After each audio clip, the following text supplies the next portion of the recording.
Alright, this lesson is all about typing in Japanese. So the first thing I want you to do is go down to the bottom right hand corner of the screen, and right next to the time there you'll see an ENG for English. If you click on that, either with your finger or your pen, you'll see the language preferences come up, and select Japanese, because that's what we want to practice. Now the next thing you have to do is just make sure you can see your cursor flashing. Okay, that's a really important next step. Once you do that, if you go back down to the language preferences, you'll see that an A appears there. And that A signifies Romaji. So I could write anything in Japanese right now. So for example, sushi. And you'll see that it comes in Romaji. And that's not what we want. We want to actually write that in Japanese. So in hiragana. So there are two ways to do it. You can either tap on that A and it'll change to hiragana. Tap, it goes back to Romaji hiragana. The other quick link for that is to use two buttons on your screen, and those two buttons are on your keypad. Sorry, those two buttons are Alt, and right next to it, that toggle button. Okay, so if you do that right now, go back to make sure that it's flashing, and you do Alt toggle, you'll notice that down the bottom right hand corner again, that A changes from hiragana into Romaji hiragana. Okay, so keep it on hiragana now. Okay, here we go. Now, I've already prepared this so that what we see is jiko shokai. So we've got English, Romaji, hiragana, and the text input, how we actually write that. Now, jiko shokai is the first one. I'm going to start typing that in Japanese. And the good thing about that for you is that you type in Romaji. Okay, you're seeing alphabet in front of you, so you just need to type using the alphabet. So ji, ko, sho, kai. Okay, now stop right there. Just after you've copied that Romaji that's to the left, just stop right there. And what you'll notice is that there's a dotted line underneath. And that dotted line means that that word is not complete. You haven't finished typing in that word yet, because it wants to give you the option of the kanji to use to represent that word. So if you press spacebar, it actually changes it automatically into kanji. You press spacebar again, and it shows you all the different options that you could possibly use in kanji. Now, this is actually a really good example of how different kanji mean different things. Okay, and you need to have some knowledge of what each of them means. For us, right now, this is the correct one, but we're not going to write it in kanji because it's a bit too difficult for us at the moment. But I just want to highlight something. This one here, jiko shokai, the two kanji here at the end, shokai means introduce, and the two kanji at the start is actually about myself. Now, if you actually accidentally chose the wrong kanji, the second kanji, it's a completely different meaning. Okay, the meaning in this case is jiko shokai, same pronunciation, but the kanji means an accident, shokai. So you're introducing an accident instead of introducing yourself. So it's quite dangerous. Alright, now, if you accidentally press the spacebar and get all these kanji options, there is a way to get out of it. You just press exit and exit again, and what you'll do is you'll go back to hiragana. Now this one is offering me two lots, so I just press right then and exit again. Now I'm back to the beginning, the initial step where it's got the underline right underneath it. To get rid of that and to lock in your word, you need to press enter, and it's gone. So there it is. Okay. Let's go to the next word. The next word we're going to look at is sit down. So I'm going to write it in Romaji, so Alt toggle.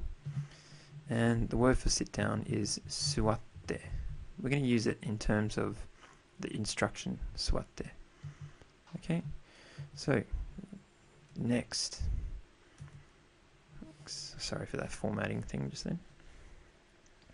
The next thing that we're going to do is we're going to look at, well, what do you do when you want to write that in Japanese. So suwatte is actually quite easy.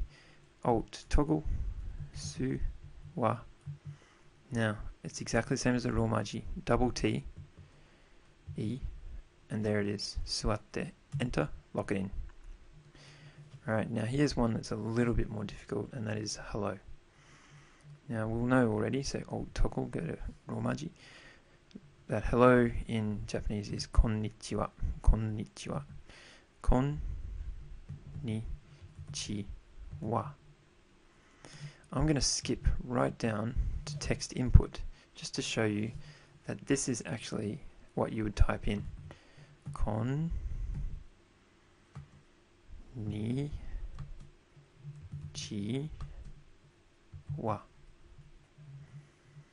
That's quite a lot, isn't it? And it's quite different to the Romaji. But that's actually the text input, so what you would actually type in. So copy that one I just did on the right. Ko ni chi wa. Enter. And there it is. Okay, I'm now going to move back to what we did in class today. Okay, we did a couple of things in class today. And one of them that I want to highlight to you is actually what that wa in konnichiwa actually means. It's a particle, okay, and that particle, as you can see just here, that particle is a particle that represents as for the subject, okay, so it highlights what the subject is that you're talking about in your sentence.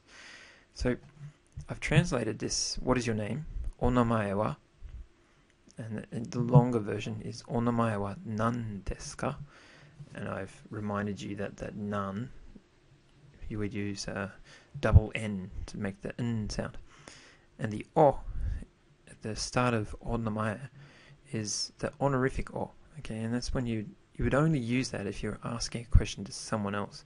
So what is your name, for example? The wa is a particle, okay, but it is typed as ha. I know that is difficult right now. I know that sounds very strange. Why would something be typed as ha, pronounced as wa, and it's a particle? Okay, particle in this sense is like what we would say in English as an a or a the, okay, and we call them articles in English. All right.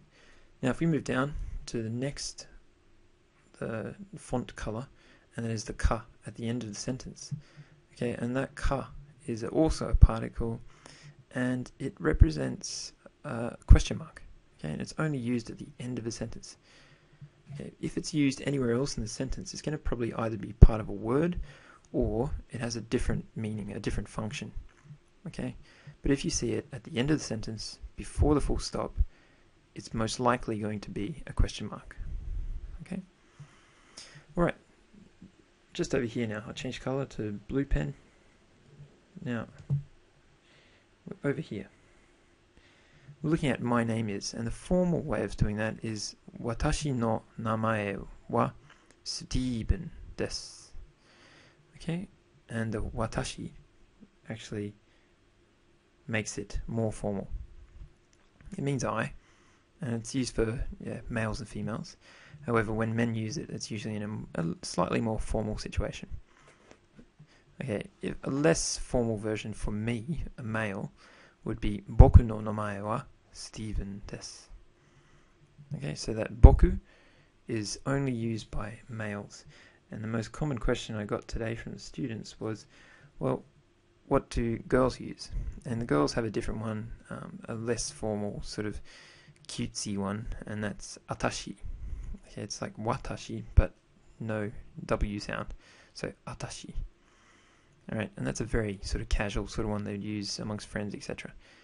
Alright, but getting back to it, and this is another hard concept to learn.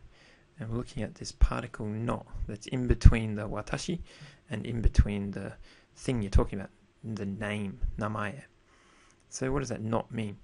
That watashi no namae wa, or boku no namae wa. We've already found out that wa is talking about something, as for something, but this no is a particle that gives possession. Okay, so instead of I, it changes into my. If I were talking about someone else, it's like, say, Sam. Okay, it'd be Sam kun no inu. okay, and that's like Sam's dog. It'd be the apostrophe S for someone else. But for myself, obviously it changes from I to my, you to your, etc. Okay, so that not gives it possession. And last thing that we looked at today was down here, and that is I am. So it's an easier way to say your name. Instead of saying my name is, it's just I am. And that is a simple boku wa Steven desu. Okay, I hope you understood. That was a lot of information, so you may want to listen to this again sometime.